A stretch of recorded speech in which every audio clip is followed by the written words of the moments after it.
Yeah, absolutely, man. The wheels are in motion, and I believe right now we are being joined by our first guest of the evening, Miss Shannon Knapp, owner and CEO of Invicta FC. How you doing today, Shannon? Oh, I'm doing great. Thanks for having me on. Oh, Thank you for coming on, Shannon. It's an exciting night for you guys, huh? First show? Oh, yeah, you know, we got the celebs lined up. We got the red carpet out there. You know, all the celebrities are out there. You know, it's just off the charts. And but you know, I wanted to ask because I'm a big fan of you know, what you're doing with Invicta. You're really kind of creating the premier outlet for you know, women's fighters, and it's something that we haven't seen before. You know, we've seen other organizations feature female fighters, but now we have, you know, one that's completely about the females. You had your, you know, second card a couple of weeks ago, and not surprisingly at all, it turned out to be one of the best fight cards of the year, you know, so far. Looking back on, what was the most memorable moment, or maybe the most significant moment, you know, on that card in your eyes? Wow, memorable, huh? You know, it was a little overshadowed in the beginning with, you know, the server crashing. So, you know, the most memorable. You know, and I hate to say it this way because every fight on the card was absolutely phenomenal. It was an amazing night. But when we got up and ready and we were able to stream, you know, and everything was going well, I'm going to tell you that's probably the memorable moment of my night because, you know, I was totally, I get completely, incredibly stressed about stuff like that.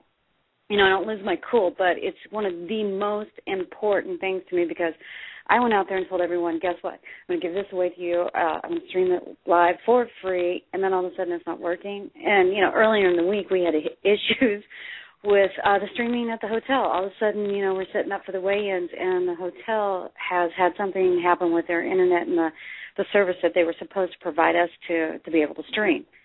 So, you know, it was one of those weeks when you, like, nothing's, I mean, things are coming together, but it's, like, not working perfectly. So when that server crashed, you can imagine, I don't think I even made it cage side till probably 5 fights in. I mean, yeah.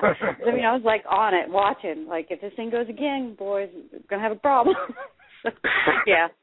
Yeah, so that's it for me. That was a highlight. But, you know, every fight was really good. So, you know, walking away, and our numbers from the event, you know, above and beyond, again, you know, our expectations.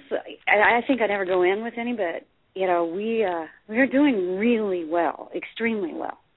So it's all memorable. How about that? Yeah, it definitely. The whole card was, you know, there was every single fight on the card was just bonkers. You know, and that just goes to show you how many people, you know, want to see these ladies fight. The fact that, you know, the live stream on the internet crashed, you know, before the event even started. You know, just goes to show you how many people were online trying to watch this event. And that was really the only, you know, gripe that I guess fans had about it was, you know, I guess the technical difficulties at the start of the show. You know, moving ahead to Invicta FC 3, is that something that your tech team is kind of, you know, figured out what went wrong and kind of ensured that, you know, won't happen again next time? Well, better, yeah. Better got to figure it out. I'm a hard nose when it comes to stuff like this, but, yeah, I mean, in all fairness, I mean, you know, he was able to recover the company and all that kind of stuff, and they saved the day, and EdgeCast came in and hosted and all that kind of stuff, but, you know, I have to also defend a little bit because no one expects, you know, for us, even us, over here to be having this type of success. You know, and when at 5:30 when they came and got me, and they, you know, brought me into the room, they were like, you need to know this. You've got 100,000 people sitting in the queue right now. And I was like, holy moly. You know, I didn't expect that. But, you know, you look over and say, are we good? You know, of course we're good. But, you know, that's the prelims. You're just, you know, to me in my world, because of all the years in this business, prelims, you guys know. I mean, you walk into the arena, prelims in, not many people there. You know, you know what it's like. So you don't expect to have that type of, you know, people, you know, especially just sitting there waiting. And it was already happening. And what, you know, and different numbers have flown around. You know, I hear different things even internally of when they all hit at once at that 6 p.m. time, how many exactly that was. But it was definitely enough to, you know, cause it to go into meltdown for sure. So, I mean, it's a good problem to have. I'm not going to complain about that. But, Yeah, we are definitely going to be prepared for whatever comes our way on this next event for sure. Hey, Shannon, I wanted to just get into a little bit about the numbers. I know there was, a couple journalists that I won't name that, had I know they are. Had a couple things to say about it, and some people just enjoy being negative and being miserable, and not being able to be happy for a person's success. But what do I think about that? Well, not even that, because it's probably not even worth getting into. You can't control what other people think. You know what the show did. Obviously, it's obvious the show was successful because of the issues that you had. Can you just give us an idea of how the second show did as compared to the first in terms of numbers? I didn't. And this is the reason, probably the biggest reason I didn't go out and tell what the numbers were, is because of all the BS last time. I'm watching. I'm looking, going back through the Twitters and stuff like that after the event and stuff, and I'm seeing all these comparisons to our event, the UFC events, the Bellator events. You know what? It's not about that for me. And then I see that all the focus goes away from the fights themselves and comes about to the numbers. And I'm just like, that's when I made the conscious decision right then and there. Was like, you know what? No, I am not giving them out this time. I'll tell you that we did. We were incredibly happy, and we did do a lot more, way more, however you want to say it, than we did last time. And last time I did tell them, which was $233,500. Wow. So we did do significantly better, and we were incredibly happy with that. And for all the haters out there and the naysayers, and this always gets me wound up, okay? Number one, I would have to be a flippin' idiot to go out here and lie about it. And this is why. Everybody prints everything I say, right? If I've got to go in and I'm going to sit down with a potential broadcast partner, a potential sponsor, those are the people I'm sharing the numbers with. They know what I said. I'm not going to say anything I can't back up 100%. And if anybody thinks EdgeCast or any company like that is going to lie for me, they've lost their ridiculous minds. They just don't do stuff like that. So if I'm telling you we did that, that's the information I'm getting back. That's the data that I'm going to share with all my potential alignments and business. And I don't care what anybody else says. Haters are going to hate. Exactly. If they want to swing on our coattail by hating on us, and lift themselves up a little bit, get a little recognition. I heard something about that on the underground. Some guys like, my numbers went up, my views went up because I called them liars or whatever. Whatever. I've been in this business a long time. These guys are a dime a dozen. And I'll step on them all day long. This gets me so wound up. I can't stand these guys that do that.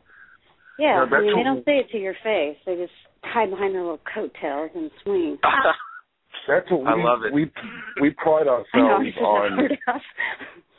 We really pride ourselves on presenting a positive, show that we want to. There's enough negativity out there, and whenever I write an interview or I write a story, I want it to be positive because the fans that are out there that are on the fence, I want them to come over to our side. The fans who are not even on the fence that, have given it a look, but, it's not for me, maybe, now we can get them to be sitting on the fence. There's too much negativity as it is. So the last thing we want to do is, shine any more on it. We do nothing but positive stories. We're not looking for, fighter A to call out fighter B and, we don't look for those cheesy, headlines that are going to grab a couple quick reads. And, exactly, and the people that were questioning you, it's insane. And I know a couple of them. And I know there was one gentleman that is actually a very good friend of mine, just Spencer Kite. And he's... I like that guy. I know you spoke to him. Yeah, he's a great guy. I totally like that guy. Yeah. But he's a good journalist. He's the guy, he called me out, and I said, okay, buddy, let's go. That's the thing is people don't get this. I don't care about those numbers. Those numbers meant nothing to me. Coming off the first show, I turned down offers for us to be on broadcast platforms. I didn't knock on any doors. I didn't care. That's the point. People don't get it. I'm not in this space to come in here and, of course we got to make money to stay in business, but that is our focus, is to stay in business and create opportunities. So when those numbers came in, I'm totally excited.